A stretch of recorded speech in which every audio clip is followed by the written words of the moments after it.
इसी को ध्यान में रखते हुए पुलिस की व्यवस्था चाक चौबंद की गई है। 6 गश्त पार्टियाँ हैं, इसके अलावा 12 पिकेट पॉइंट्स हैं। ट्रैफिक पुलिस के पिकेट पॉइंट्स भी लगाए गए हैं ताकि कंज्यूमर्स को जो है आने जाने में, कस्टमर्स को आने जाने में कोई दिक्कत ना हो। ट्रैफिक की व्यवस्था सुनिश्चित की गई है। इसके साथ ही सुरक्षा व्यवस्था को ध्यान में रखते हुए ड्रोन कैमराज जो है वो चलवाए जा रहे हैं लगातार, और इससे भी जो है कहीं कोई जाम, कोई अन्य स्थिति है तो उसका जायज़ा लिया जा रहा है और तदनुसार कार्रवाई की जा रही है। इसी के अंतर्गत जो है आईजी साहब के द्वारा दी गई एएस चेक टीम का भी जो है उनके द्वारा भी जो है निरीक्षण किया गया है संपूर्ण क्षेत्र में। डॉग स्क्वाड द्वारा भी जो है संपूर्ण क्षेत्र का निरीक्षण किया गया है। सभी व्यवस्था दुरुस्त है।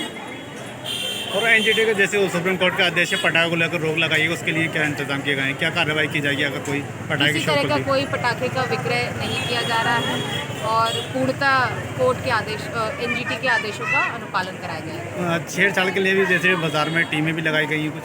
हाँ जी, हमारे एंटी रोमियो टीम, जनपद का एंटी रोमियो टीम भी और थाने स्तर के एंटी रोमियो टीम भी एक्टिव है। लगातार उनके द्वारा भी कार्रवाई की जा रही है। वो सादा वस्त्रों में भी है और यूनिफॉर्म में भी है, और लगातार जहाँ भी भीड़ भाड़ का इलाका है, जहाँ भी दुकानें हैं, बाजारें हैं, लगातार वो अपनी कार्रवाई कर रहे हैं। सर्वप्रथम मैं समस्त महानगर वासियों को दीपावली और भैया दूज, ये एक ऐसे त्यौहार हैं कि जिस पे समस्त भारतवर्ष एक खुशी हर्षोल्लास मनाता है। पूरा देश जगमग जगमग करता है। ऐसे दीपों के पर्व पर मैं समस्त महानगर वासियों को बधाई देता हूँ।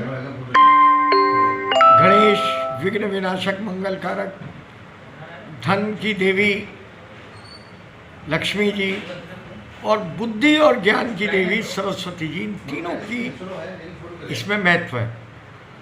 और इस समय देश कोरोना जैसे संकट की महामारी से गुजरा और गुजर रहा है, परंतु